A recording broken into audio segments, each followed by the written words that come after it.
I'm Don. It's late. I'm up. And Outlander, we have your woman. Tonight we're going to watch Children of the Corn, the classic Stephen King adaptation, even though the adaptation isn't all that great compared to what Stephen King's original work was. But that's always Stephen King's complaint and others' complaint of King. Anyways, as I said earlier, my name is Don. I'm going to be your host tonight, watching this movie and discussing it with you. This was a classic from when I was a kid. It's scary as hell, and I'm wondering if it's still as scary as hell. Last time I watched it, it was pretty damn scary. So we're going to go ahead and check this out. We'll discuss everything under the sun about this movie and hopefully pass a few hours. Let's see here. I see some folks are already piling in. The unofficial co host of the show is the live chat, and we already have some people in the chat. Anthony, how are you, buddy? Buzz? Doing going to training, saw a scary movie. It was funny. Next up is Obsession and Supergirl and Spider Man Brand New Day. Anthony Chabot, welcome. Glad to have you here, buddy. I didn't see Scary Movie. I don't know about that one. I'm not a big Scary Movie franchise fan. I know a lot of folks are. It's not really my cup of tea, but I do want to see Obsession. I hear Obsession's fantastic. As well as Supergirl, I'm interested in very much. I don't know. That'll probably be a streaming deal. Same with Spider-Man: Brand New Day. But comic book movies are on the verge of, they need something to bring them back. Outlander, we have your woman. See, that's what he knows. What's up? Bones is here. Mr. Bones, HPS on the YouTubes. Welcome, my friend. He wants you too, Malachi. Bobbity boop. Boopy. Hello and thanks for Stacy. Stacy, hello and thanks to you for being here. Stacy always bringing the heat with the good questions and the fun information and trivia. My favorite of the franchise is Children of the Corn 3 Urban Harvest.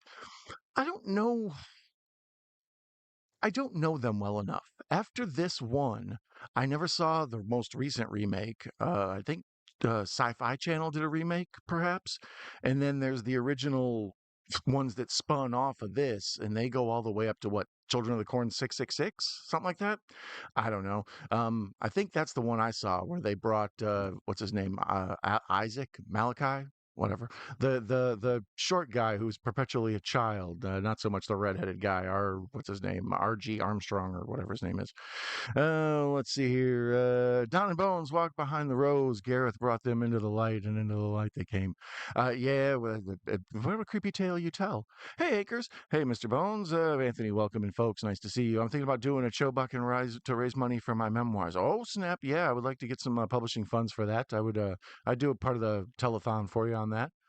Hello, Russell. Welcome, my friend. Evening down in chat. He says, Russell, the Canadian kingpin of basically, Russell's my favorite stoner friend. Let's be honest. Let's just cut to the chase. You know, the part of the thing with being up late and watching movies is there's usually a little bit of a reefer going around, and Russell represents that audience. God bless him. Do the memoirs have a chapter by chapter theme? Oh, but yearly. Hi, Bones and Stacy. Have you seen any Apple programs? I haven't. I don't have Apple. That's one of the few streaming services I don't have. I don't know yet. Let's see here. Courtney Gaines does a good Hard Bodies. Do you like that one? Courtney Gaines, that's his name. Yeah, he's good in this and in Hard Bodies and what Can't Buy Me Love. Is that the other one he's kind of known for? He's one of those few teen actors who's a that guy. You know what I mean? Like usually teen actors, they kind of get out there. People are like trying to show this fresh new face and trying to make a big deal out of the what's going to be the new thing. But he was always a that guy teenage actor, which is interesting to me. Children of the Corn 2 was great too. See, I'm not familiar with them past one. I've seen a bunch of them, but that's the type of thing where you flip through in cable and you stop and you're like, oh, Children of the Corn's still at it, huh? Sadly, is an old woman. Hi, Russell. Have a terrific day. Hello, Echo. Nice to see you, sir. Echo Cero is here, my friend who goes by the name at No More Monsters on YouTube. So be sure to check him out. Hobbs Horror. Hobbs is here. Look at the Hobbs. Look at the new avatar. I like it, buddy. I want to vote for you for mayor. I don't think you're the Pumpkin King anymore. I think you're the Pumpkin Mayor. You've got my vote. I love it. That's fantastic. Anyways, welcome, Hobbs. Glad to see you here, buddy. The Apple program Blackbird is great, and I get those free from Pirate. Oh, where is this? Why did the pirate put a steering wheel on his belt buckle? It drives me nuts. Anyways, on that note, I'm going to start this movie. I've got it on Amazon Prime, but you can watch it damn near anywhere. I think it's on Tubi. I think it's on wherever Roku, Plubo, Fleaboo, Taboo, Crackle, Slumblum. You know, you pick a gibberish word, it's probably there. And I'm going to go ahead and press play on this. Let's see what happens. Streaming world, you never can tell, right? It's like making a wish. And it's going to play wonderful. So this is an hour and a half movie. I'm at the Film Rise production logo card there. So if you want to watch along, ooh, there's the Touchstone, a New World Pictures thing. So pretty. Reminds me of the side of the box of VHS. Well, let's see here. Great ones on there. Yeah, I'd like to see some of the Apple programming. What's that show like Severance or something like that? There's a Ben Stiller. No, who is that? Whoever does that shit. That's supposed to be really good. I think they had an M Night show on there. I wanted to check out that Godzilla stuff. What's it called? Monarch or whatever. So yeah, I'm sure I'll get to Apple at some point, but I'll let them build up a huge collection of stuff I need to watch. Um, Children of Corn 3, similar to Child's Play 2 with foster family, etc. Oh, interesting. Top of the bloody day. How are you doing? I am doing well, my friend. Happy Father's Day to all those who are fathers, and happy Father's Day to all of you who have fathers. I assume at some point all of you did. Um, we are now in the Grace Baptist Church of Gatlin, and we're just doing the sort of expositionary shots. Lots of corn, lots of churches. Gatlin, Nebraska, 3 years ago. Um, I kind of like this little like prologue they have here where it starts off and we just see the quick massacre. Like King's draft of this screenplay, he wanted to focus more on uh, the children and their uprising.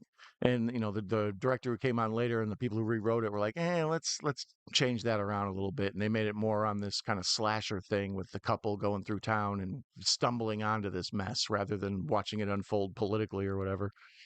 Um, but anyways, Echo, how are you? Nice to see you. Mr. Bones, hope to watch your streams again. I was watching and couldn't do chat and see the messages, but wish to see in the future, do fun streams, etc. I don't know, Stacy. I was thinking about that. I saw you mention that in one of the polls or comment sections of, I believe, one of the polls, or when I posted about being on there. Maybe Bones has his set to where you have to be a subscriber or you have to be a subscriber for X amount of time or whatever before you can comment. I know that's an option for folks. The mayor of Pumpkin City in the county and land of Boggs. Boglands. I'm down with it. You've got my vote either way, sir. Uh, Apple One, money, Margot, money problems. Is Michelle Pfeiffer a good performance? Yeah, I would. Michelle Pfeiffer in general is. I've never really thought like that. She's bad. Even in the stuff where it's not that great of a movie, she's usually pretty great. Pick logo you like best. Old, new line, Vestron, Canon, New World. I don't know. They're so how do I describe it? Like they're so ingrained in my childhood that it's one of those things where when I see them, I just feel nostalgic for all of them. Like even Polaroid. Like I'm not that big of a Polaroid camera guy, but when I see that logo, I'm like, oh, nice. Um, Kodak, any of that stuff. It's just a nostalgic stuff that isn't really around quite like it used to be. So here, while I'm rambling, I'm watching the kids take over Gatlin, the slow slaughter of the innocent folks. Uh, Part of the thing I like about this too is it's also like this weird version of Lord of the Flies. Like what happens if all the adults go away and the kids have to run things themselves? And then they've got that whole little subplot about the girl and her brother, and she's kind of like a Newt character from Aliens. She's been hiding out in all this craziness. Oh, let's see. Where's my subtitles? Am I supposed to be extra scared at Malachi and them if I can't see what they're saying? There we go. Thank you.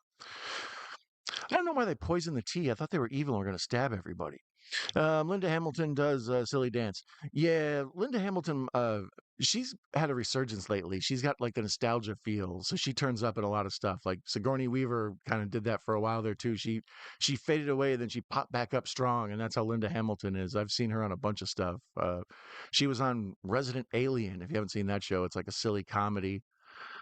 What did Netflix call it? Like Twin Peaks meets I don't even remember. Reno 911 or some shit. But it's fun. It's a good show. She's awesome in it. But I recently watched Terminator 1 and 2, so I've been watching Linda Hamilton like age in reverse. It's a real Benjamin Button deal with her. Let's see here. Oh, and getting back to your question. Oh, wait a minute, that's not the one. Which one? Old New Line, Vestron, Canon, New World. Um, I'm gonna have to go Old New Line. Although Canon does have that thing, right? Like, it's like Canon's just so ridiculous. Peter Horton, good mentor in volleyball movie Side Out. That was going to bring up Side Out at some point tonight, so we might as well get to it now. Peter Horton's an interesting character. He's a very like relatable everyman. He emotes well. They tried to make him a thing. The main stuff I know him from is he was on a TV show called 30 something for a long time. And then Side Out is the main thing I recognize him from.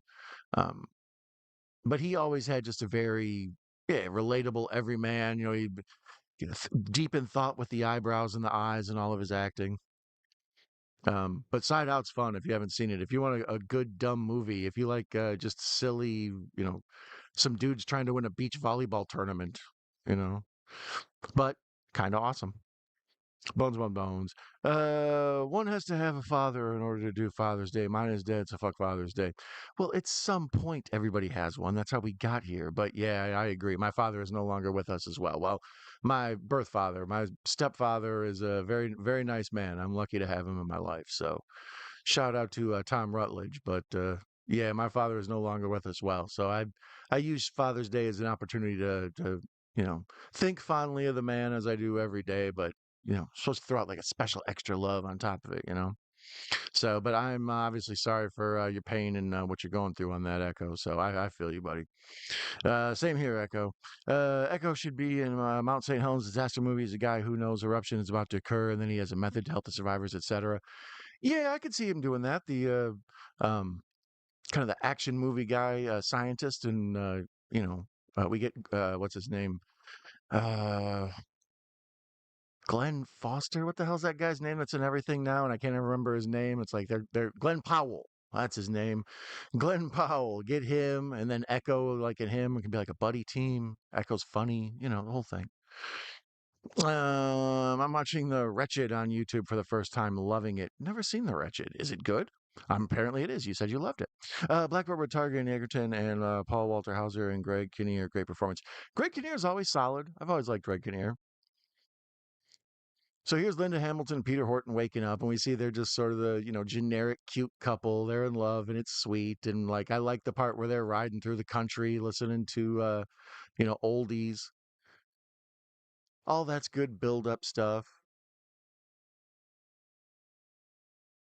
And I mean, this movie touches on a lot of fears. Like, it's not just, what if the children uprose, and took over and murdered everybody? It's like people's natural fear of the country and places out in the middle of nowhere, the fear of the corn, just not being able to see into it and what's going on into these deep walls of just corn that go for seemingly miles.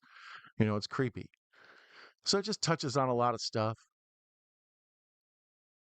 But like I said, to me, it's ultimately kind of a Lord of the Flies type deal. And a lot of like fear of religious folks and their sort of zealotry and whatnot. King does that a lot. I was watching The Mist recently, and of course you have to have like the religious zealot crazy lady like trying to stir everybody up and form her own little cult.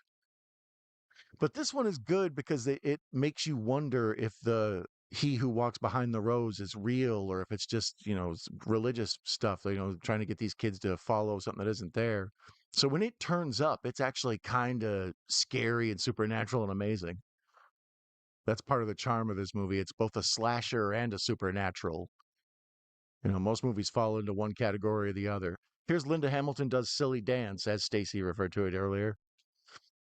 Um, Blackbird, we're talking about. We read that one. In real life, Peter Horton was married to Michelle Pfeiffer and got her out of an extortion cult where she couldn't eat and could only breathe air and go in for sun nutrition. Wow. I was not aware of that. Poor Michelle Pfeiffer. Gosh bless Peter Horton for rescuing her and whatnot. I'm glad you were on 30 something. I'll never watch it, but that was cool that you had a hit up there. Behind the Mask, Return of Leslie Vernon is coming soon. I love the OG. Yeah, Behind the Mask, the Leslie Vernon story or whatever, Rise of Leslie Vernon, whatever it was. That's a fantastic comedy, horror comedy. There aren't that many that are great, but the ones that really nail it are fantastic, and that's one of the better ones. Tucker and Dale versus Evil, Shaun of the Dead. There's a few winners, but there's a lot of bad ones out there too. See my earlier thoughts on not seeing Scary Movie yet. Our bad Netflix. Oh, okay, gotcha. I love disaster movies. They're such a blast to watch. They're fun because it's like the destruction. Like in a horror movie, 8 people die, right? Like the bunch of people in a cabin, the folks next door, maybe the sheriff or the old guy who's chopping wood or whatever. And it's like, oh, that's terrible, man. Like 8, 9 people died. And like a disaster movie, it's like 4,000 die here, and then the next scene, like 12,000. It's ridiculous the scale, but those are considered like disaster actiony deals, and these are considered like terrible and terrifying.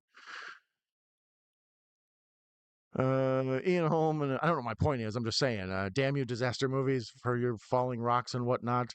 But I do love me some. Uh, let's see, Armageddon, The Rock, all that Bruckheimer stuff, really. Julie Warner and Doc Hollywood, strangest topless scene in a rom com. Is that what when she comes walking out of the water naked or whatever? Is that that part in Doc Hollywood? Because that part feels just weird. Like the rest of it's sort of a silly Green Acres type comedy, and then all of a sudden there's just like a naked lady walking out of the water or whatever. Part two: Children of the Corn, a father and son from New York moved to Gatlin. Okay, well that seems like a natural progression. And then yeah, the foster home thing you said that feels like a natural progression. And then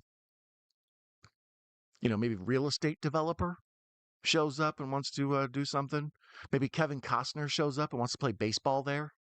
You know, a lot of things you can do with Children of the Corn. There's one nobody's touched on. Children of the Corn meets or versus Field of Dreams. This never scared us. You were never scared by Children of the Corn? Yeah, this one. When you watch it now, it doesn't hold up like when you're a kid. But as a child, like both Malachi and Isaac are scary. The stuff with the, religious iconography. Sorry, it's late. I need to have a beer. Luckily, I have one. With the religious iconography and all that stuff. The religious iconography, take three, take four. All that stuff. The stuff with the bubbling dirt behind the rows and the kid. There's a true sense of terror with these kids trying to escape and everything. And then this dude the most chilling line. I said it and Bones said it. Outlander, we have your woman. There's something primal caveman in me that just responds to that, like you do not, you sporking son of a bitch. I'll come get you. Um. Part three starts where two ends. The kids from that one are adopted and sent to Chicago, and that one is actually the new Malachi. Oh, okay, okay, okay. See, look at you helping me out. Courtney Gaines was weird in The Burbs. Oh, that's right. I forgot he was in The Burbs. He plays Hans. That's a good Christian name, Hans Christian Andersen. Yeah, The Burbs is fantastic. I need to watch that actually. With Fourth of July coming up, maybe I will. That's The Burbs is basically just about any long weekend, so you can use it for Memorial Day, Labor Day, Fourth of July. That's like the perfect long weekend late night movie.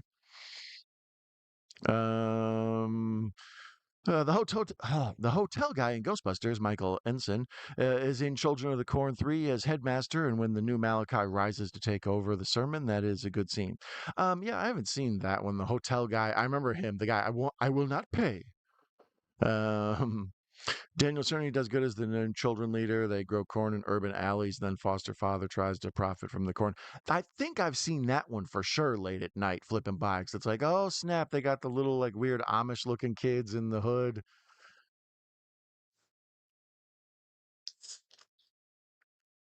Sorry, I was fascinated by the corn. I used to live in Wisconsin, hopefully soon again, and uh, one of the things you see out there in between the cities and towns where things are going on is just bunch of corn, and it's kind of peaceful in my mind, but I could see how folks who are from big cities who would be creeped out by it, and just this empty country of who knows what these folks are doing out here by themselves.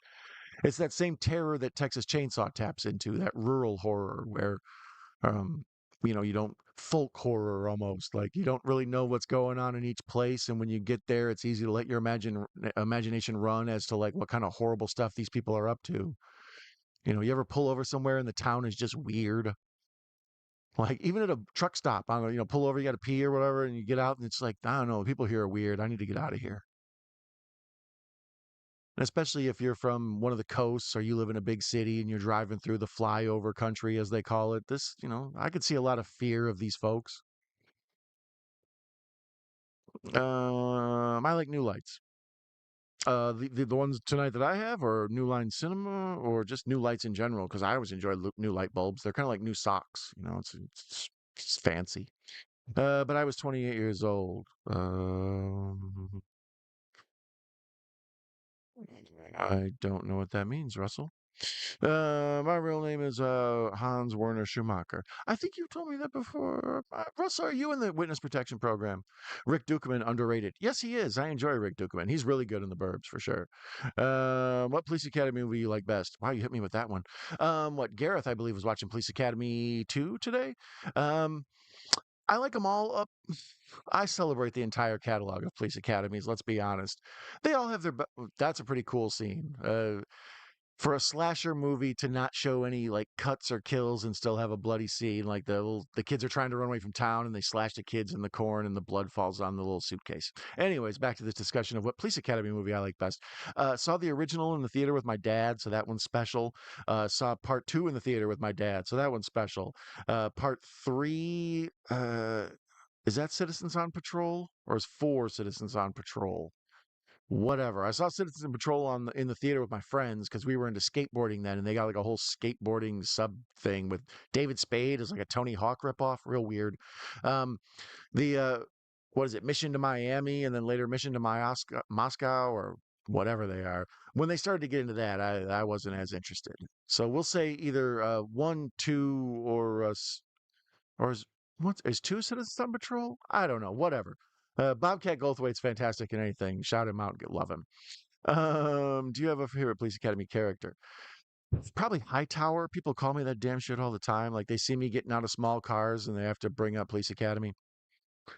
Um,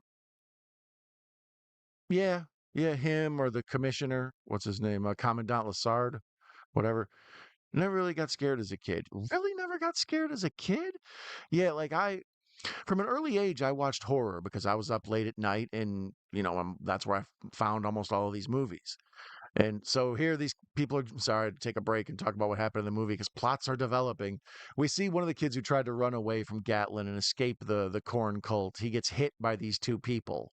So now they got to take this kid who's injured. They're going to try to get him back into town. So they have to get there, and that's where the plot starts. So for those of you who are just using this as a recap so you don't have to watch it yourself, I recommend you watch the movie, but I also understand hanging out with us just to soak up what this is all about. I still can't believe you never got scared as a kid, Russell. Even like in the dark, or sometimes when like the first few times they leave you alone, or you watch a scary movie, and even though you know it's really a movie, you have a fear of Freddy Krueger or whatever. I don't know. It seems like we all go through that. I was in Halloween 3 town, and it was really crazy and no phone signal.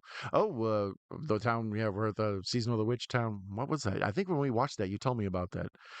PAOG. He watched 4 today. Oh, okay. And yeah, I don't remember them well enough past 1. I remember 1, the police are hiring new people, so Gutenberg and the crew show up, Hightower and all them. And then I think it's the second one, we meet Bobcat Goldthwait, who's like the weirdest gang leader ever. And then yeah, by the time David Spade shows up and he's doing kickflips, I kind of tapped out after that. I like that lady with the little mousy voice too. She's good. Everybody likes Michael Winslow, right? He's like the star, the real star of Police Academy movies. Everybody just watches that to see Michael Winslow be.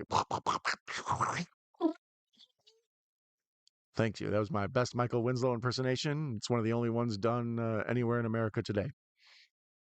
You were 28 when you saw this. Oh, okay. See, yeah, well, this was 84, so I would have been, I don't know, about 10. Yeah, 9 or 10, something like that. This was obviously at that age I didn't see this in the theater, but this one was a rent on VHS and watch it, a couple times before you had to return it. and then forever played on cable. You'd just be flipping through and you'd see, oh, hold on, we got to watch this. He's going to say Outlander, we have your woman. Or yesterday with Rob. Yeah, I saw he was watching one with Rob too. That's what confused me. I didn't realize he had been, Gareth was doing the whole like bunch of them, or the crew. Um, I had the pleasure of interviewing Courtney Gaines. He was a good dude. I even asked him about his role as Kenneth in Can't Buy Me Love. Yeah, that's you threw shit at my house. Um, yeah, that's what I mean. It's weird to have a teen actor who's a that guy actor. I'm a big fan of that guy actors. They make the movies go. These character actors who you never really learn their names. And especially a younger dude like that. He turns up in a lot of stuff and he's always good. I've never been like, oh, this dude's wasted his time in this. Even in Hard Bodies we mentioned earlier, he's good in that. Let's say hi Hobbs. I find the funny. I'm watching the movie. I have the first six. I enjoy the first four most. I rank them three, two, one, four, six, and five. Wow, you are a fan of these.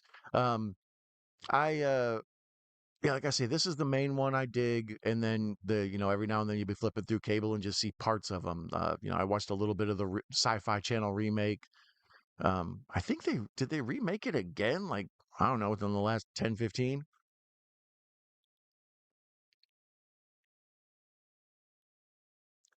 There's the cheap jump scare. I hate the sleep jump scare. Like when somebody just happens to fall asleep and then in the dream they have the big it's a cheap way to keep a horror beat. Like it's been too long since there's been horror, so we have to inject a little scare into the audience. So just throw in this dumb scene where the kid pops up like a zombie and scares Linda Hamilton and then she wakes up in the car tripping.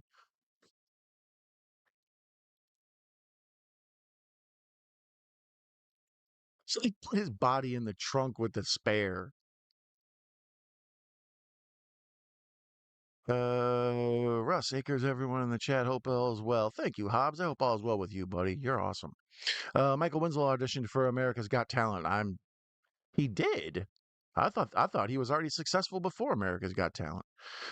Thanks, Hobb. Love the two Russells and happy to see Hobbs. Yeah, like Michael Winslow, everybody learned about him from the Police Academy movies, and then later on, when I got into smoking and stuff, I remember going back and watching all the Cheech and Chongs, and he turns up in what is it? Up in Smoke, I think it is, or is it Nice Dreams? Up in Smoke, right? Um, Might be Nice Dreams, whatever. But I remember he turns up in those.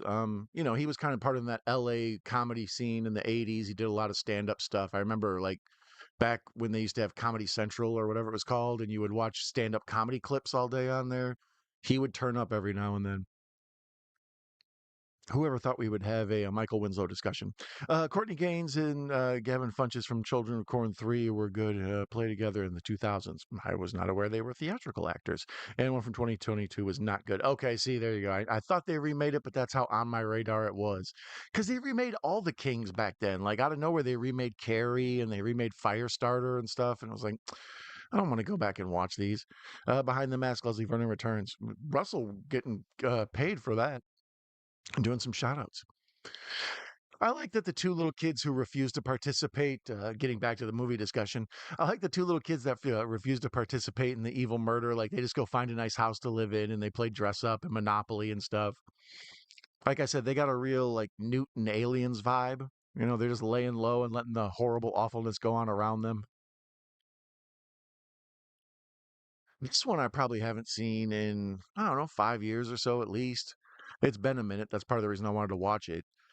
This usually gets mixed into my Halloween marathons. I just pick random classic horror movies to throw on, whether I'm watching them or not. And this always gets put in there.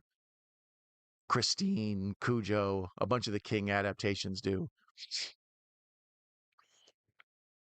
What crop is most scary? Right? Good question. Probably corn, I would think. That's a lot of the like voodoo stuff with the people binding together corn cobs and all that. That's always creepy stuff. That the stuff at the end of this with the corn cob, little religious symbols and stuff, all extra primitive and creepy, and like I say, voodoo kind of feeling. Um, I don't know. I've never really never gone through a field of sorghum. It sounds terrifying. Hemp obviously would be fun for me. I don't know. What is the most terrifying crop other than that? Wheat, wheat will cut you. Like if you try to run through wheat, it'll mess you up. Usually the corn is in rows and you can kind of run through the rows and play tag and they got like corn mazes and stuff. But yeah, wheat will mess you up. Xavier in the low post, be careful. Actually, Xavier is supposed to maybe be here at some time tonight. We'll see. He's supposed to be sleeping on the couch I'm sitting on, but he was out doing some stuff, and I let him know that I was going to watch a movie and do my show. So if he wants to come by, he can sneak in this door that's kind of off camera here and hang out till after the show. So maybe Xavier will pop in. We'll see. Never can tell. Xavier to Akeem slam dunk. Akeem Lajuan or Akeem from Coming to America. Sorry, my brain froze. I'm looking at the corn stuff I was just talking about, where they go into the church and they have like all this corn stuff around an altar, and I don't know. It just looks extra like the people who did this were on some basic caveman stuff. Have you met Akeem Olajuwon? No, I have not. Who have I met who's famous that plays basketball? Mm, Probably nobody. No, no, a bunch of people from like the 80s and things, but like no big huge stars. Like I was once in line behind Charles Barkley at a buffet. Um they had like a post thing for the players to get food at, and I was told I could go in there and eat, and I was Charles Barkley was in there. Uh I met Manute Bol, but in an airport. He pointed at me. I was like, "Thanks." I walked by, I was like, "Manute Bol," and he was like, "Thanks, Manute Bol, you're awesome." Um I have met Mark Price and his brother, Brent, I think it was. There's a third brother too, so they get confusing. I met all those 80s Cavaliers, a bunch of the Milwaukee Bucks. There's a player on the Clippers, Gary Grant, who was super nice. A guy named Jimmy Oliver who played for the Celtics, super nice. I always made friends with like the dudes who were trying to make the league. The big stars didn't really have time for some teenage kid trying to learn to play basketball.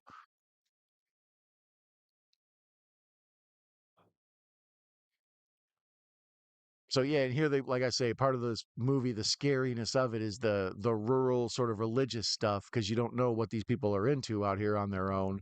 So the more they drive towards Gatlin, they just keep getting like, religious preaching radio, like televangelists or whatever. Minute Bowl in my magazine wants a Minute Bowl product, Minute Bologna product. Yeah, Minute Bowl is actually kind of a strange hero to me. Like he's a big, giant, tall dude, and people just think of him as like this gangly stick figure man. But he basically lived in a regular, like very low income house, like middle class type house, but low end, because he sent all the rest of his money back to where he was from, and I think it was Uganda, maybe. Can't remember. Um, but yeah, he loved his home folks. And he knew how poor they were, so he lived like that for a long time. And then even then, after we was done playing, he became like a UN representative and stuff. Um, but he's one of those people who's just very fascinating, cool guy. He lucked out into being a weird, lanky giant. Resurrection County, when four campers weekend trip burns tightly in the movie remote town of Enoch, they find their locals are all too happy to serve up their own brand of eye for an eye justice so brutal. Resurrection County, huh? Not familiar with that one, Russell. I will add it to the list. That's usually what happens. All sorts of stuff passes by my radar. Like if it isn't a big release with a whole bunch of advertising, or it doesn't get like Obsession right now is getting great word of mouth. So I'll make sure I see Obsession. Last year, Weapons got great word of mouth. So I made sure to see Weapons. So things like that, Resurrection County, I'll stumble across the thumbnail sometime and be like, oh, I heard this was good. And I'll end up seeing it. So thanks for the tip. Mark Price underrated. Yeah, he is. Real good player, kind of overshadowed by like John Stockton, but very, very similar, a little better than Jeff Hornacek, let's say. Very similar player. I'm pretty sure this is the same. Well, Stephen King said that Cujo was inspired by he had to have his motorcycle fixed, I think it was, and he had a local mechanic because he lived out in the middle of nowhere in farm country. So when he took go get the motorcycle to the mechanic and this barn country farmhouse mechanic dude, the his big dog ran out and kind of barked at him and scared the hell out of him, and that's where Cujo came from. And this is like that exact same scene. He pulls into this country like mechanic guy. He's got this sort of barking dog, even though it's like a little retriever or whatever. But it's yeah, the same sort of rednecky mechanic man to give exposition. Bucks player Brad Lowhouse signed an autograph from my cousin while driving his I don't know big SUV out of the Bucks stadium one time. The Vanilla Gorilla. He's a nice guy, but in general, yeah, he was a bit of a punchline for a long time. People don't realize how hard it is to make the NBA. The same way I have respect for all people who make movies and I don't like to crap on them because I know how hard it is. That's how I feel about basketball. When people are like, "Oh, that guy's a scrub," it's like, yeah, he was a star in college and he like was an outside chance to play for the Olympic team and stuff. It's like, yeah, but he's on the back of the bench now. It's like they're all awesome. The worst dude on an NBA team is better than anybody at the local park. There's some dope dudes at the local park, but they can't be dope for 82 games a year and make all the planes and not get people pregnant and not spend all their money on whatever. So you got to be a professional and be dope at basketball, and it's hard.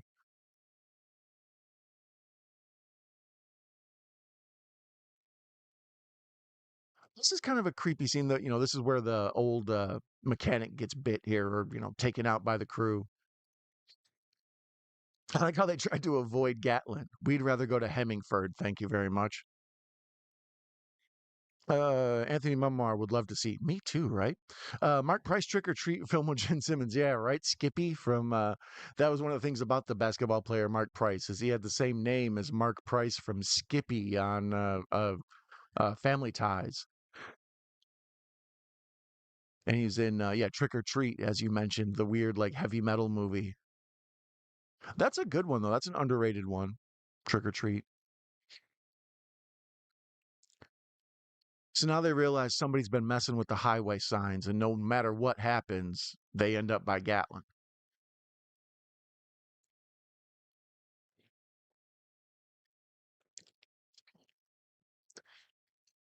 I don't know what in the chat or people watching later. What's your favorite Stephen King adaptation?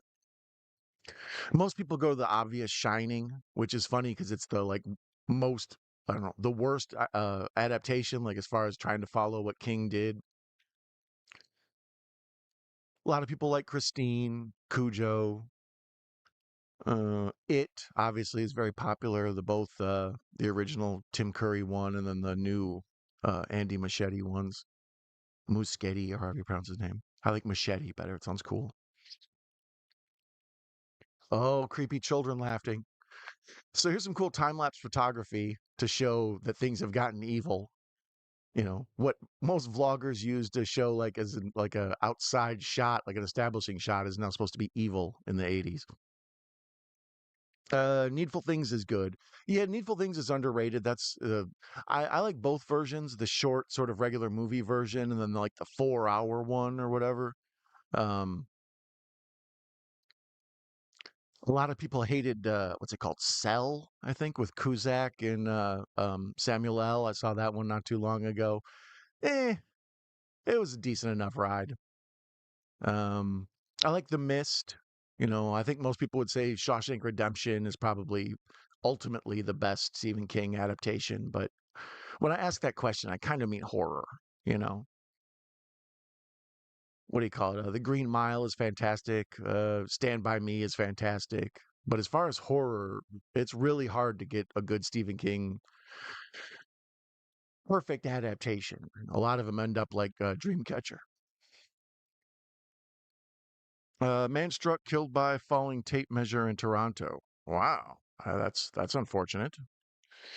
Uh, Anybody seen anything awesome lately? Feel free to let me know in the chat. I watched Fall last night, the one about the two ladies who climb up the big 2,000-foot tower and then they get stranded up there.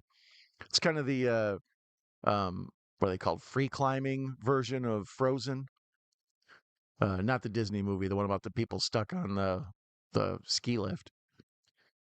They climb their dumb asses up there and get stuck, and then they got to figure out what to do.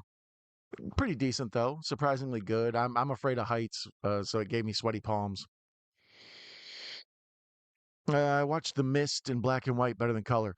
Yeah, that's Frank Darabont, the maker of it. He also made Shawshank Redemption and The Green Mile. So he nobody adapts King better than him. What's that new guy? Mike Flanagan does a really good job. But um, yeah, Darabont also did the first. He did the basic like architecture for the Walking Dead show. He did the first season and produced it and set up the world. And then when they needed to cut budget, he kind of left. But that dude's a brilliant filmmaker, and he wanted The Mist to be like a black and white, 1950s kind of sci-fi invasion thriller. So I enjoy watching the black and white version of The Mist. So it's been like 15 minutes and they're just now getting to kill this mechanic. This is the slowest build. I mean, I remember he gets it because he's being trouble. He's going to have to go. But yeah, that took forever. Sheesh. Power Ballad was terrific. Really underrated movie. Best career performance of Paul Rudd. Power Ballad. I haven't seen that one. I'll add it to the list. I'm a big fan of Paul Rudd. He he's a very good, relatable everyman. That you can either be like the big outstanding star, like Arnold Schwarzenegger or Stallone or De Niro, like big whatever. But then there's sort of that Tom Cruise, or no, I mean Tom Hanks and John Cusack and all that. So, you know, um, the relatable everyman is a hard as a character that works well, and Paul Rudd's fantastic at it. He's handsome, but not annoyingly handsome. He's funny, but not like slapsticky, ridiculous comedian funny. He's just a good generic actor. I like Christine. I want to see a toy version made of that movie with a Matchbox car. I'm sure that's probably on YouTube somewhere. I enjoy Christine. That's one of the better adaptations. For a long time, people just fell into the trap of saying that Stephen King novels couldn't be adapted. And this is one of the movies they used as an example. Firestarter and Cujo and all that. They're like, oh, Shining's the best one, but it's nothing like the King work, so that doesn't count. Graveyard Shift. Even when King tries to like, do the story, like with Maximum Overdrive, or when he wrote the plot for Sleepwalkers and stuff, they just really didn't translate the way he wanted. So a lot of his more popular stuff ended up being miniseries on TVs where they would play him over like 2, 3 nights. So The Stand and It and a few others really caught on. And that's where the King stories found their niche for a long time. And then after, people kind of figured out, well, you need to space the King stories need to be told over a long period of time. So it's hard to adapt, a King story into like an hour and a half movie. You kind of have to commit to making a bit of an epic. Although I still haven't seen what's that one with McConaughey and Idris Elba or whoever the hell. It's like the Man in the Tower or whatever. There's the whole book series. I never got into it. That was after I kind of tapped out on King. I loved 80s and 90s King, up through It and some of those. But then once he started to get into like Duma Key and a bunch of these other like just rando ass, like almost sci-fi stuff, kind of tapped out. But that's the thing with King though. He's prolific. He can write and write and write. We mentioned this when I did The Running Man. At one point, Stephen King became convinced that the only reason every one of his books was a bestseller is because his name had become like a brand.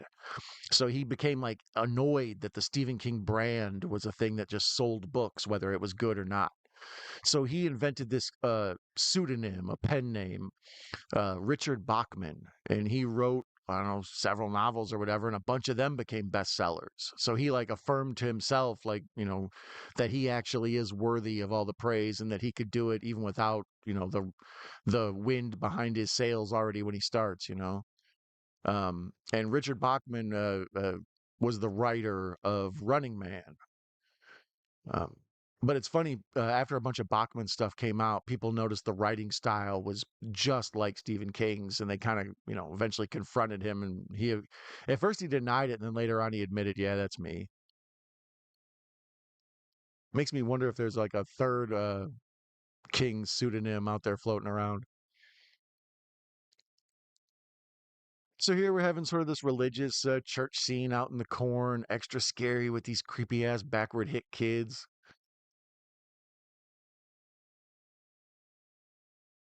I've seen farmhouses like this where you pull down a dusty road and go up a little bit. It's just a field of corn on one side and then just a lone house sitting there on the other side. Kind of peaceful. Actually, I drove through a town just like this about a year or two ago. Um, let's see here. Recast this. Who you cast is Horton and Hamilton. Ooh, boy. I always go with the same answers because my answer is always movie stars. I hate to be like, that's one of the things about movies. I love all of them. Like, I like cheap movies. I like expensive movies. I like, middling movies that need word of mouth to become popular. Um, but the answer for always, if you need success in a movie, try to handcuff your movie to a movie star. So always, it's like, I don't know, Ryan Gosling and Emma Stone. You know, it's like lame and easy, real stupid answer, but it's like that would work. They wouldn't do this though. So who would?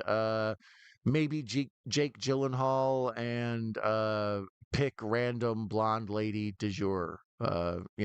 Amanda Seyfried or grown up Chloe Grace Moretz or I don't know. What's Blake Lively doing? Blake Lively want to be in this? She's trying to repolish up her career.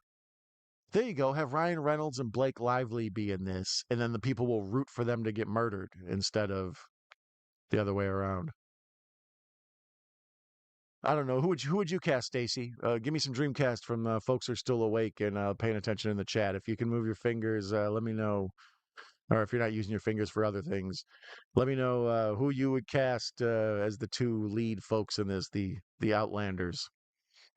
That machine called me an a-hole, right? Maximum Overdrive.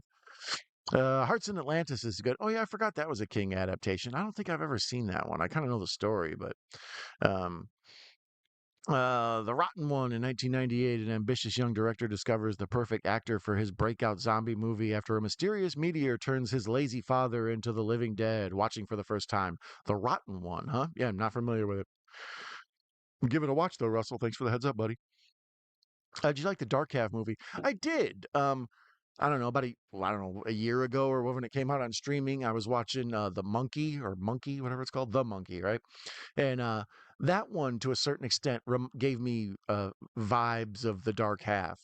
Um, for those of you who haven't seen Dark Half, it's like same type of thing I was just talking about, where Stephen King was basically turned his whole adventure with having a fake pen name into a whole story about the pen name coming to life and trying to murder him and all this.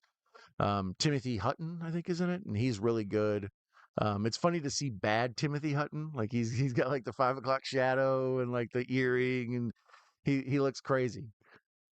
But that's a fun, weird one. I think George Romero directed that one, maybe.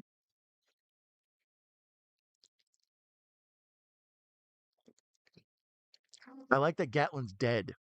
Like when they drive into it, there's just nobody around except just a bunch of corn stalks. So like I don't know. I've been to towns like that where you pull in, it's like, how does this town sustain itself? There's no one here, and then you'll see like somebody delivering mail or whatever. So now they go by that same house when they were pulling into town, and they think that the little kids are in there. Well, they see somebody up in the window, so that's when they go meet the shorties, the pseudo newts. I'm more fond of Orca the Killer Whale, but don't get us wrong, Christine is a classic. That's an odd comparison, Orca and Christine, but that's fair. Yeah, Christine is awesome. Because of the story of the killer car, but it's also intertwined to like the rise of this nerd and how the two of them connected. Like he builds the car up and the car builds him up, and there's like this symbiotic thing. And then as the car gets tore down, he gets tore down. And I don't know. It's a very '80s movie, but at the same time, it's creepy to this day. There's sometimes I'll be driving, and out of nowhere, two headlights will just flick on behind you, and it's like, oh shit, Christine. Hey, Ben Grimm is here, and he's lurking. Nice to see you, Ben Grimm. For back then, Ellen Barkin and Peter Weller. Okay, yeah, if you wanted to go back then, that's a pretty good one, Ellen Barkin and Peter Weller. Yeah, yeah, I would definitely take that. Or how about what's the guy from Beastmaster and V? Is it like Mark Singer, maybe? Something like that? Have him and um, um Tanya Roberts, is that her name? Tanya Roberts. Freddie Prinze Jr. and Sarah Michelle Gellar. See, there you go. There's another good one. I don't know why they have to be a couple, but it just feels like if they're a couple in real life, it works better. Rob, what's your timestamp? Oh, I, I don't know how to answer that. Mine on the movie I'm watching is 45, 16, 17, 18. So we're exactly pretty much the halfway mark. And this is where I explain the plots of movies, how they're built on like kind of a mathematical equation. So around the halfway point of any story, there's a little bit of a flip. So now we're just getting to the town with our two people who we're following on this adventure. The first half of the movie has been them running into the kid and trying to, get the kid, and they get caught in this maze of the town trying to bring the kid back and everything. So now they're in the town for the second half of the movie.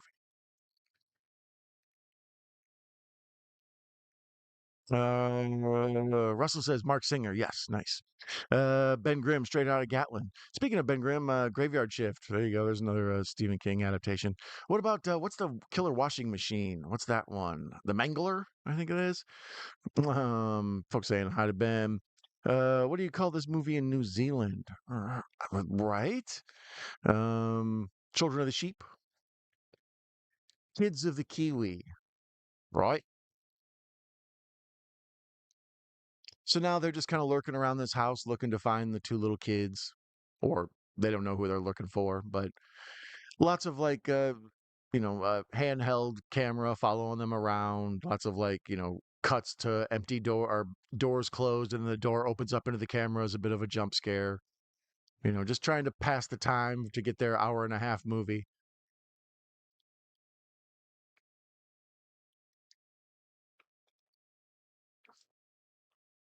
He who walks behind the rose. Like I say, this movie does a good job of like withholding the supernatural in it, because at first you think, well, maybe these people are just nuts and they're like a cult and they believe in this like false thing or whatever. So then when you actually see that the he who walks behind the rose is like this actual thing, it's sort of extra scary. I don't know. Ben gets breakfast at a diner in Gatlin after graveyard shift. He's like, "What the heck is going on there?" Linda helps him in like in T2. I would watch that movie, or at least a short film. Teeth. Women with teeth and her vagina was bleeding funny. Oh, the old vagina dentata thing. Yeah, I'd been meaning to see Teeth. Isn't there another one with that same plot? Hornwalker. That just sounds scary. So now the happy young couple have found the cute little kids. Like I said, especially this sort of pseudo newt girl. The corn kids come out mostly at night. Mostly.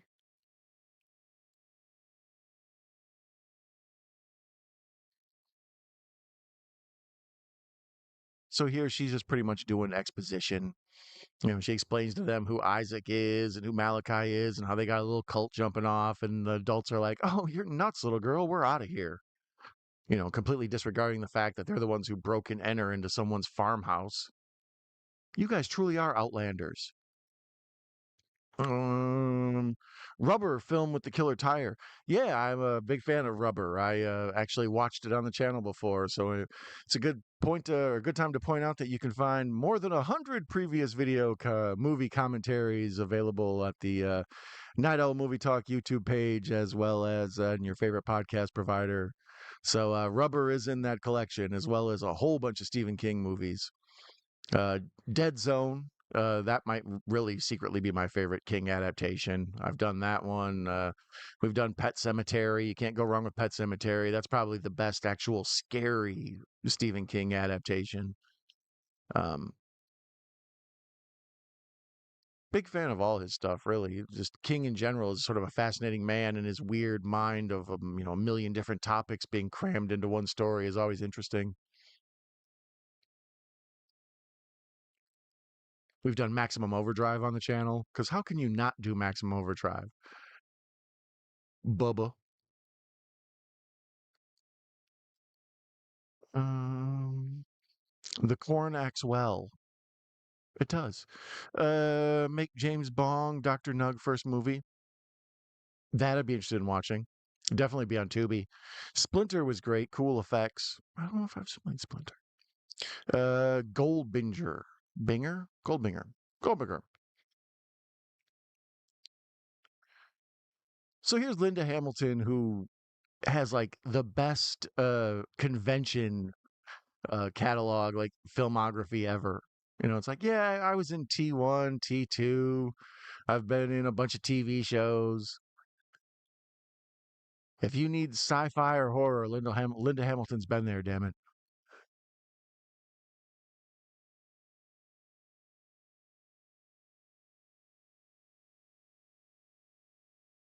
Little kid drawings in movies are kind of like trying to be bad funny.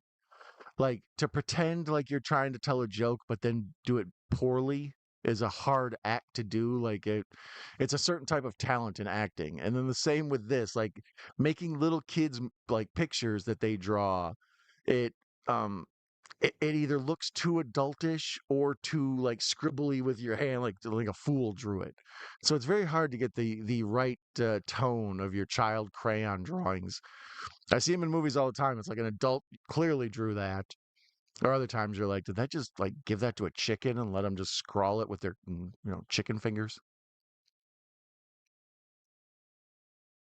So here's the classic shot that like was used in a bunch of the marketing and the trailer and everything, where we see this farmhouse they're in, the yellow one, and then we just see like from hip down a bunch of people walk into frame holding like these crazy reapers and sickles and stuff.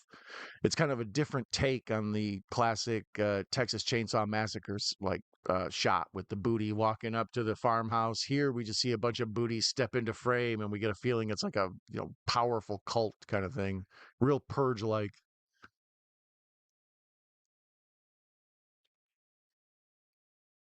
Love Stephen King's movie Storm of the Century. That is a good one. That's currently I think on Hulu. That's a real good one. The guy who plays the villain in that does an awesome job. A main friend of Stephen King optioned this story first. Really? That's cool. Yeah, for a while there, after King kind of blew up, I think he did. Like, I think his first assignment was supposed to be a rewrite or for the screenplay of Something Wicked This Way Comes. And then after that, people saw he could write and do screenplays, and he kind of had an interest in doing Hollywood and TV. But then, really, other people adapting his work just sort of became the way it all went. Um, So at a certain point, everybody was optioning everything for King. That's part of the reason he's so prolific. It just everything makes money.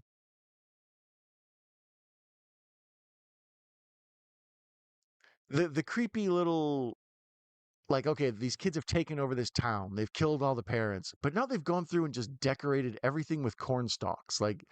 There's just corn in file drawers and sticking out of dressers and toilets and stuff. Like it just looks like the town has been overrun with corn. And while I'm watching this, I'd like to point out, like we did earlier, that today is Father's Day. So happy Father's Day to he who walks behind the rows. You are truly the father of the corn. Shout out to you. I love popcorn. I like corn on the cob. I like cornmeal. Shout out to you. So here's kind of a slow burn scene where they're skulking around like the local school or whatever. Outlander, he left his woman back at home, so he kind of deserved to have her took, right? You were asking for it. Do I like Tommy knockers? That's a weird one. It's not the one about the old people that like, I don't know, it's kind of like Cocoon. It's hard to explain.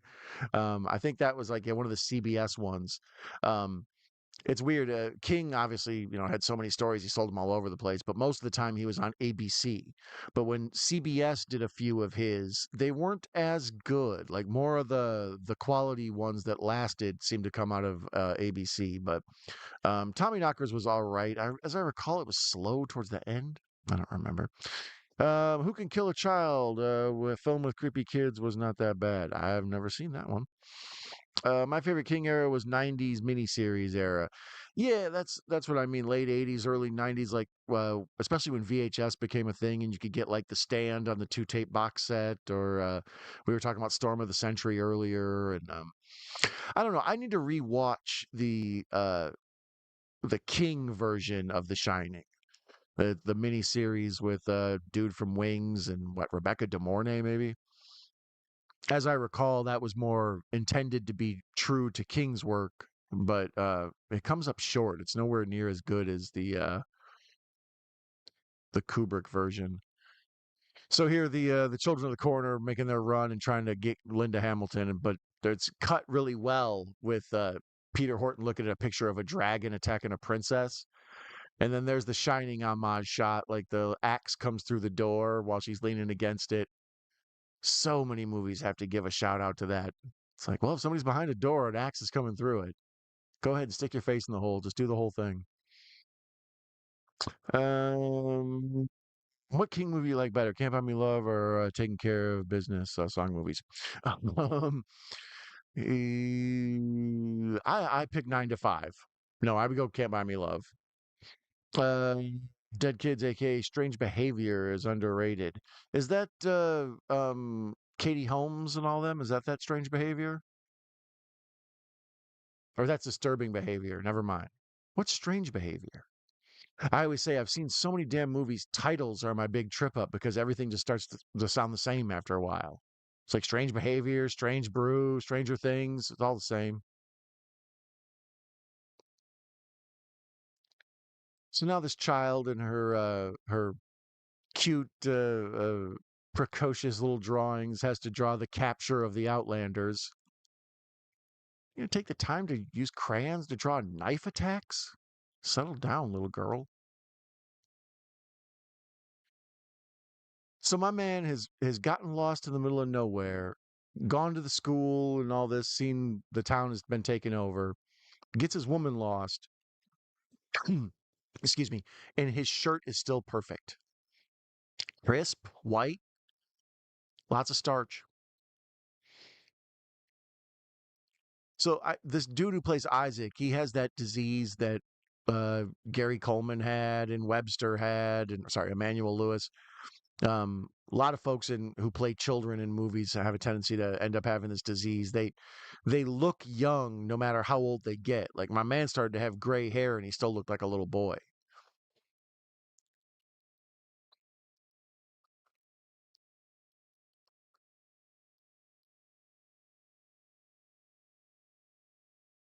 So I like all this where they're gonna like sacrifice her and they've got her kind of in this like um what's it called, midsummer.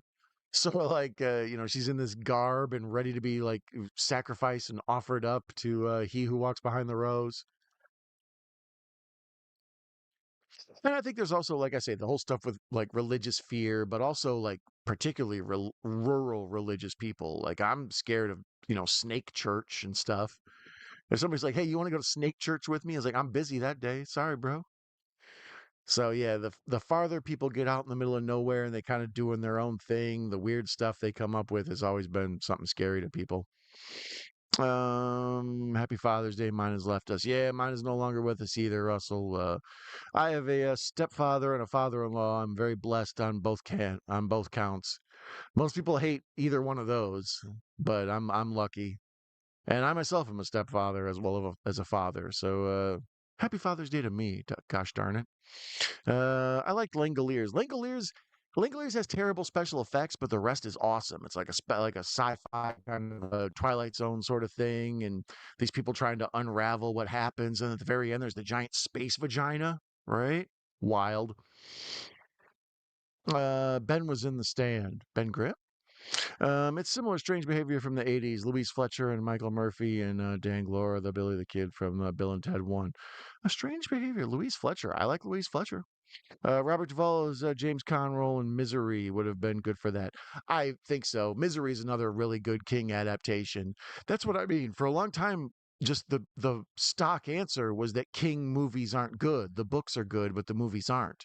And then after a while, there just became such a collection of that's a good one, that's a good one, that's a good one that you it was kind of undeniable. You know, Creep Show. You know, there's just a whole bunch of like Stephen King based movies that are really, I don't know, they're good. I like Cujo. So now they've got Linda Hamilton up on the cross. We're at the 1 hour mark exactly. There's 32 minutes left.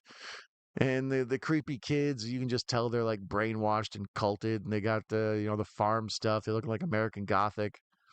There we see the corncob knife. So we're deep into the corn culture. And there's the picture of Jesus where he's been remade in corn. What's poppin'? I don't remember this. They handle Buddy the corn knife, and then he cuts the like pentagram into his chest and drips the blood into the corn bowl. I think Iowa State won the corn bowl last year. Um. Oh, and that dude. Damn, what's his name? The guy who cuts the pentagram into his chest. Who I didn't remember this part at all. That dude's in a bunch of stuff. He was like a surfer in North Shore, and he's played bad guy henchman in other movies and stuff. He's a that guy.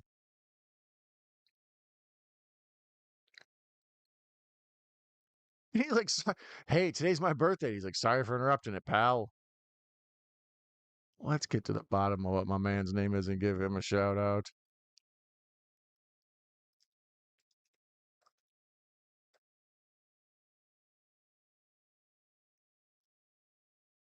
Oh, what we got here? Courtney Gaines looking cool these days. He got like a little like kind of Hulk Hogan mustache. John Philbin, there he is.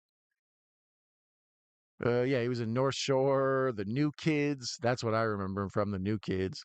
If you haven't seen that one, that's a weird, underrated horror one. I might have to track that down and try to watch it on the show sometime. James Spader plays a total creep. Some like people move to the middle of nowhere in the country, and the folks there like don't like him, so they immediately start trying to attack him with pit bulls and whatnot, like you do. Point Break '91. Yeah, he was in that. You know, the huge. There we go. Sorry, technical difficulty there. But I like that we also get to see that the cult isn't just Malachi and Isaac and these two little kids trying to run away from them. Like we kind of see the other people in the cult and get to know about them and stuff. All this stuff with like weird Bible passages written on the wall, well, fake Bible passages. So my man has now been stabbed and that white shirt is still crisp and clean. Like normally the joke is in a movie if somebody has white on or they're in an all white room or an extremely white setting that there's going to be blood. So, if you see somebody in a white suit, the likelihood that they're going to end up bloody is very great. So when this dude showed up with this crispy white button up kind of Oxford on, I was like, "Oh, my man's in trouble here." He's been stabbed once already. It's just a little teeny red dot. Oh, he tripped. Why you tripping, bruh? Hortons be tripping.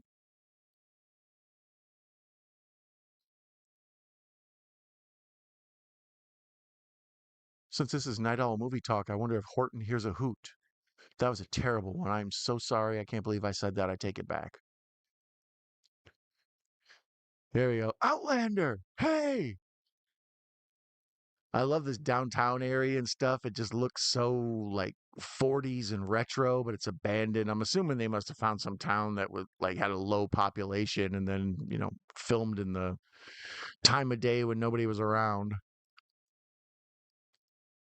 Although there are certain areas around Detroit that look like this too. Gary, Indiana. Outlander. Yeah, sorry, I got caught watching. That's the classic. I try to not let too much dead time go because if you folks are here to hang out and listen to the talk about the movie. So if I'm sitting here watching, what's the point of it? But sometimes great scenes happen and it's hard not to. Wow, whole bunch of Canadian tuxedos here. We got three different dudes wearing the jeans and the jean jacket. Let's see where the folks are in the chat. Whatever happened to Aunt Alice is more terrifying than whatever happened to Baby Jane. Never saw whatever happened to Aunt Alice. Baby Jane's pretty scary though. Rest in peace, Dean Stockwell. Always, right? Isn't that dude from Quantum Leap, right? I love Evil Bronson Pinchot and Langoliers, right? He's a good jerk. Same with True Romance. Bronson Pinchot, like everybody thinks of him as cousin Balky, like fun and happy, but like he plays a good jerk. I like him. Yes, Ben. Silver Bullet, Gary Busey shines. Yeah, there's another King adaptation. That's what I mean. It just became like the stock answer where people would just say, well, King can't be adapted or King books are good and the movies suck. And then after a while, there just became so many good ones that became ridiculous. Granted, there's also like, last time I checked, there's like more than 150 King adaptations between like miniseries and movies and stuff. So if you get enough bites at the apple, you're going to eventually have some winners, right?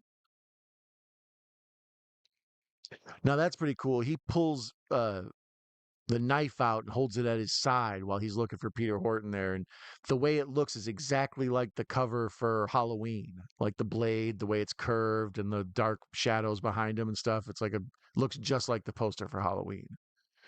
And we already had a Shining kind of homage tribute thing, so maybe they're clipping off all the popular horror stuff here. Let's see if they have a possessed girl tied to a bed. Um, Love James Caan's films. Faves are Thief and Rollerball. James Caan's awesome. My favorite's probably Godfather, but in general, just Caan is one of those people. He's like a tougher version of uh, Steve McQueen. Like some people just have that look where it's like I don't care how big or strong they are, they just look like they're tough and badass. Like I don't want trouble with James Caan. Like I guarantee you, I'm a much larger man in stature than James Caan, but I don't want no trouble with Jimmy. He's cool. Corns is. I love North Shore. North Shore's a weird, underrated one. Nobody's ever seen that one. It's funny that you have, Stacy. Actually, when I went to Hawaii, I specifically went to where they shot North Shore. Like I was like, that's one of the main things I wanted to see. It's like, where's some locations where North Shore was shot? Um, that's a weird, dumb movie about some guy who wants to be a surfer. It's very much in the vein of what we were talking about with Cocktail and Side Out. There are a lot of these just sort of like free thinking, dreamy guys trying to be some sort of whatever movies, Crossroads and stuff. Nowadays, they don't really have time for dramas like that. James Caan, terrific, and Honeymoon in Vegas. Yeah, Honeymoon in Vegas. He plays a good like villain. What he's like Sarah Jessica Parker's like wannabe husband or whatever. Freebie and the Bean with Alan Arkin. I have on Blu-ray. I haven't seen that one in a long time. Oh damn you! Hold on, technical difficulty.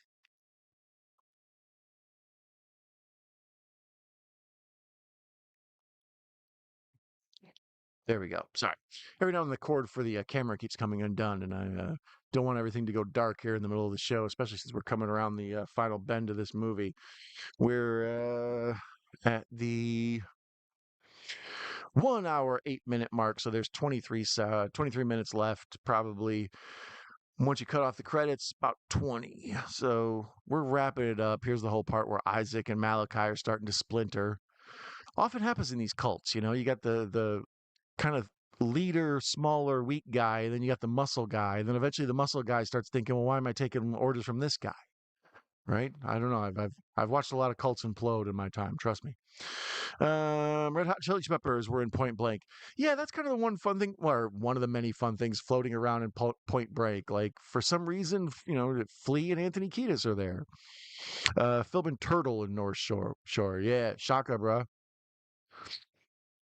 As an outlander, a visitor from out of town, I guess, like, their town is Gatland and that's their land, and anybody else is just an outlander. But just that whole thing of like, you don't belong here, and now we have your woman. Like, oh, damn, all right, I guess I'm ready to fight. I like how old buddy uses the knife to cut a pentagram, old turtle. He cuts a pentagram into his chest, bleeds into the bowl, and everybody's like, wow, that's great. Old side out here gets stabbed in the chest once, and like, we got to stop the movie, patch him up. Everybody has to have a talk with him. You know what sepsis is, right? Do we got some neosporin for that? Here it is. Outlander!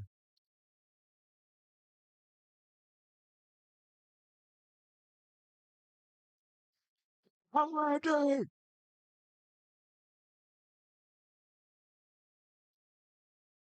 We have your woman! 'Cause that will make you come out of hiding. And Linda Hamilton, it's funny in this. Wow, they just cut her face. It's funny in this because she plays like the helpless damsel in distress. Like she does a little bit in T1. Towards the end, she toughens up. That's like her character arc. That she's sort of like, oh my god, I'm so scared. Then by the end, she's like, F you, I'm killing everybody. So in this one, she sort of just plays the damsel in distress for most of it. It feels out of character from seeing her over the last how many years. Her doing pull-ups in T2 on the hospital bed is like, to me, that's the same as like the Rosie the Riveter, like flexing muscle. Like that's, to me, that's ultimate women power right there. Like, no, she's training and she will kick your ass.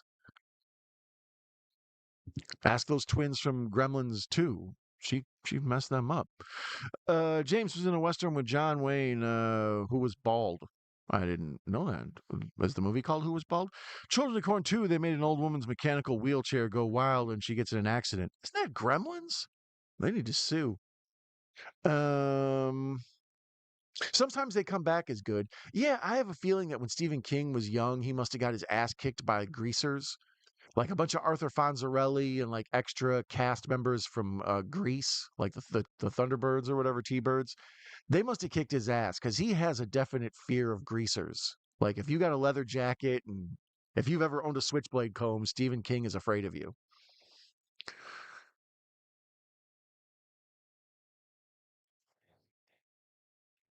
So now here where that Malachi turns on Isaac and he's got Isaac up here on the cross, the corn cross. And he's selling it good. He's been playing the Jim Jones role the whole time, keeping the cult together. So now that he's turned on, he's up there. He's freaking out and losing his mind. He's acting it up well. Dude does an excellent job. I should say his name since I been saying it so much. Um, what is John Franklin? That's his name. He's the dude. Wait a minute. No, okay. I never realized. I have a buddy on here named John Franklin, film reviewer. I never realized they have the same name. So shout out John Franklin on YouTube. Be sure to check out my man, the movie reviewer. That's a really cool shot. He's up in a barn and he opens up that top door that barns have where you can like throw the barn out and load it up and stuff. So he looks out into the cornfield and it's just this amazing sprawling shot of the corn. And then there's this little like, cult activity church thing going on in the center of it, dug out. Yeah, that looks extra awesome. They cut to it again. Just there's like an old dead tree in the middle of it, and they've got their little like Wiccan ceremony going on there. No disrespect to the Wiccans. I don't need any witches mad at me. I'm good.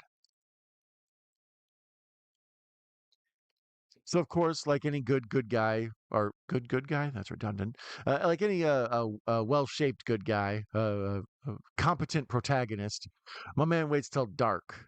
So now he's going to sneak into the camp because not only is it easier to sneak up on them to try to get Outlander's woman back, but it's also cooler. Like the lighting and everything just looks way better. Poor Isaac up here on this corn cross crying in the dark just looks more pathetic.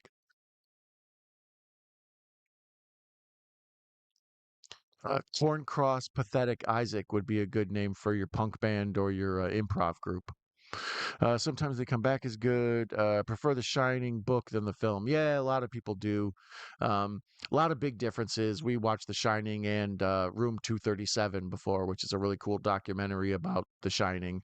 So if you love The Shining, there's plenty of content for you on that one. Be sure to check out the Night Owl Movie Talk page on YouTube, as well as the your favorite podcast provider. So there we go. There's where the he who walks behind the rose is all like making the dirt wave. That's a really cool special effect. I'm assuming they're just dragging a ball on a rope underneath dirt or something. I don't know how the dirt doesn't fall off. The making of is probably very fascinating for this. If you were born with red hair and freckles, there's like an 80% chance you're going to be a children of the corn. At least that's the statistics in this movie. That's what they tell you. It's not implicitly like laid out, but it's pretty obvious. And now this stuff is the only part I remember being hokey. Even as a kid, I kind of didn't like it, where the weird glow cartoony thing takes over Isaac up on the corn cross, and it like looks digital. It looks awful. It's the only part of the movie that doesn't really work or stand, like hold up. So they're all amazed at the bad computer graphics. And Peter Horton runs in and he's like 6. And the other guy's like 7. And they're like 13. And then him and old girl run off. Now he's going to fight all the children of the corn at once? And she dipped on him.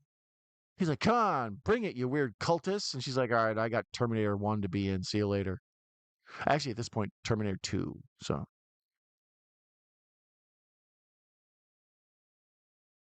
how do they keep their clothes clean?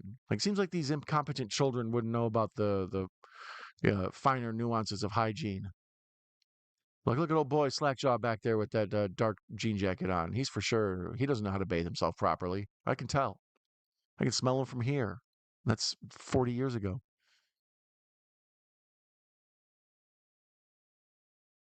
So now Side Out is giving them a big lecture. Like, there's no such thing. It's a lie. And then they all stand around and listen like a bunch of dummies. Just murder him and get it over with you. What kind of cult are you?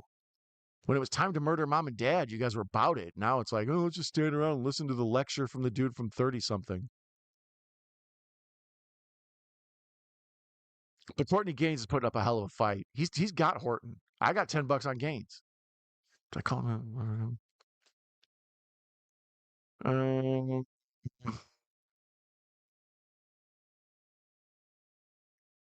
Robbie Kiger. That's the little boy. So there he defeats Malachi as he should, and he takes out an extra little kid just on accident. And I like how he holds up the knife, like, yeah, I got the power. You little punks want anything? And then every movie like this, always, where the good guy has a chance to stab the bad guy on the ground, what does he do? You can tell me. Like, I don't even need to answer this, do I? He's going to stab the ground and then walk away, and everybody's going to be all disappointed. When are we going to learn the good guy at the end never stabs the guy? It's always a fake. Karate Kid 2, all of them. So now Isaac's back, and he's full on Beetlejuice. Like he's just got bad, like Halloween store costume paint on, and he's talking extra weird. And Can't Buy Me Love is like, you threw shit at my house. I really want to see a hard body now. This is scary. Yeah, it's total Beetlejuice. They need to, Tim Burton needs to write them a check. And there's some bad lightning effects, but they look kind of cool. And the little kids are hiding out in the barn still. So we're wrapping it up where they've outsmarted and outlasted the local corn cult. And now they got to hide out from this weird natural disaster caused by the corn god. And hopefully everything will be all right. Maybe they'll adopt the cute little kids and leave the other evil ones to fend for themselves. Flesh and Bone, underrated '90s James Caan movie. I think I've seen that. Gutenberg should have played James Caan's son. I agree. Did you go Mentor House in North Shore? I did not. The what's his name? The dude who played Gonzo on Trapper John MD. Crossroads, Vision Quest, Side Out, North Shore. Exactly, right? There's just all these. That was a thing in the 80s. It's like, let's just have like kind of a dude where women might find sort of attractive because he's sort of quiet loner and he's focused on a weird goal. And then we'll give him a love interest and we'll send him on an adventure, but it's really just sort of a coming of age movie. There's a whole bunch of those in the 80s. In the 90s independent scene, there's a fair amount of them, but by, this era, that's a dead genre almost. Favorite breakfast foods? All of them. I have more breakfast foods than I don't like. Let's uh let's go eggs, sausages, hash browns, French toast, waffles, all sorts of fruits. Chocolate milk is an acceptable thing at breakfast. It's like, oh yeah, it's part of a balanced breakfast. Any other time, it's like your fat ass is drinking chocolate milk.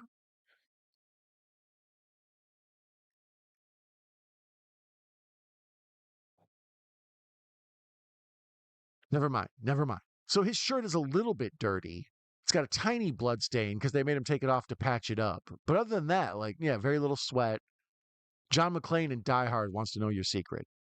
How do you get your whites so white? Flesh and Blood with Rucker Hauer and Jennifer Jason Leigh is underrated. I don't think I've seen that one. Stacy agrees. Lord of Flatbush with Stallone, Henry Winkler, and Perry King is great. I do love Lords of Flatbush. So true, Dom. I enjoy Psycho remake 1988 William Macy. Good in that. Yeah, well, there's been a William Macy resurgence in my house. My toddler likes to watch Curious George from the 90s. It was apparently a Ron Howard, what's his name, Brian Grazer or whatever. Apparently, they made a Curious George show for PBS, the cartoons, and William H. Macy's the narrator on it. So, like, I've been trying to like point him out every time he turns up in something to like my kids. Like, that's the man who voices Curious George.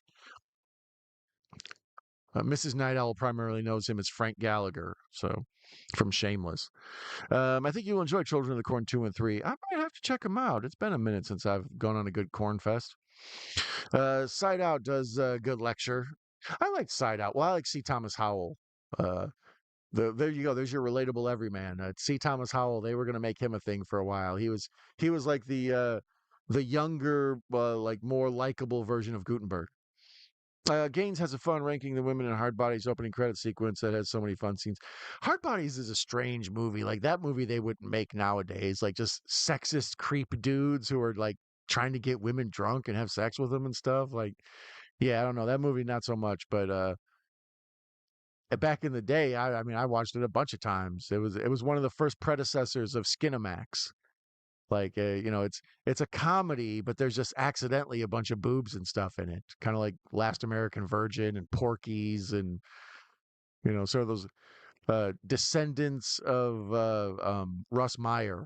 Like, so here the corn is attacking Peter Horton while he's trying to run out of town, and I'm assuming it's all just reverse photography where they wrap your leg up in corn and then pull it off, and then when you play it back the other way, it looks like it's attacking you. The Evil Dead 2 trick. But that's cool, though. I mean, I like that. You should be afraid of nature too with a movie called Children of the Corn. And they almost had his ass wrapped up before that little boy came and saved him. So you're lucky, buddy. 30 something. What about 9 something, or whatever that kid is?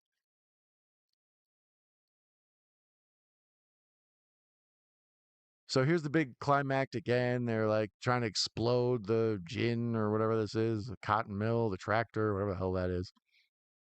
Get the valve! So much wind. Evil always comes with wind. I don't know why. It's in Ghostbusters. I've learned this over and over. Evil Dead. If there's evil around, wind is there. Farting, right? Farts are evil, but windy. So now there's more terrible overlay. I don't know if that's animation or CGI or what that's supposed to be. Because people think CGI didn't come around until Jurassic Park, but there are examples of it all throughout the 80s. Like James Cameron worked for a company that did CGI stuff. Star Trek II Wrath of Khan has some CGI in it. It's just not until Jurassic Park that it gets good, like that it becomes believable.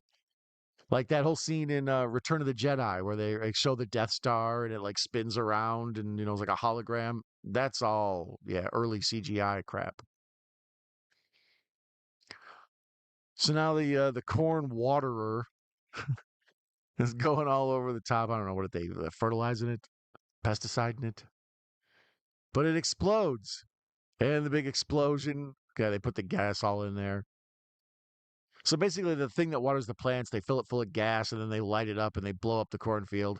That cloud looks terrible. Wow. Yeah, that is awful. That the opening sequence of The Thing, John Carpenter's The Thing, like when it burns through and it says The Thing, they did that with smoke in a fish tank.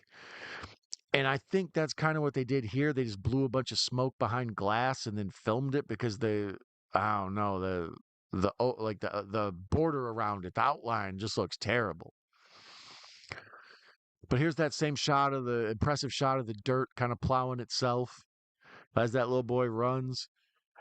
And then Peter Horton's like, I'm going to be in a show that's important one day. And they're like, yeah, yeah, just throw this Molotov cocktail, stupid. And that's just a bunch of like oversaturated playing with the filters. And now the fire started. We're going to burn this corn up. There's going to be so much popcorn, you guys. That would be a funny ending if just, the little kids are sitting there eating popcorn. The end.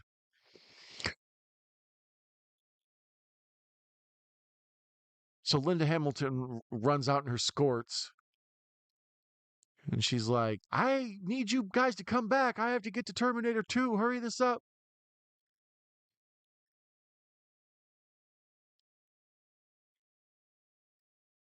So the corn's on fire. Linda Hamilton's worried her man's caught in it. Don't worry, Outlander's going to be okay.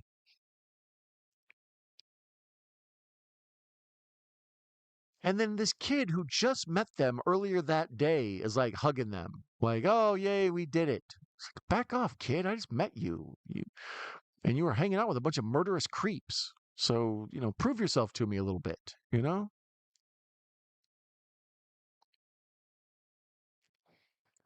And now the fire has gotten completely out of control. It is a giant mushroom cloud, and it's got this crazy cartoon dead. Wow. That was absolutely horrible. Yeah, those effects are booty. That should be fixed. In this day and age of all of them going back and fixing stuff, somebody fix that the weird cartoon effect around the fire at the end of Children of the Corn. That looks awful. What?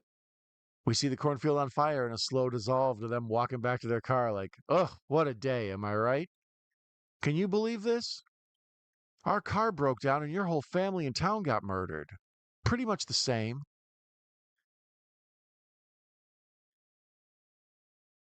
But now it looks like their car has been like gang banged by a corn truck. There's just a bunch of corn stalks sticking out of the engine and stuff.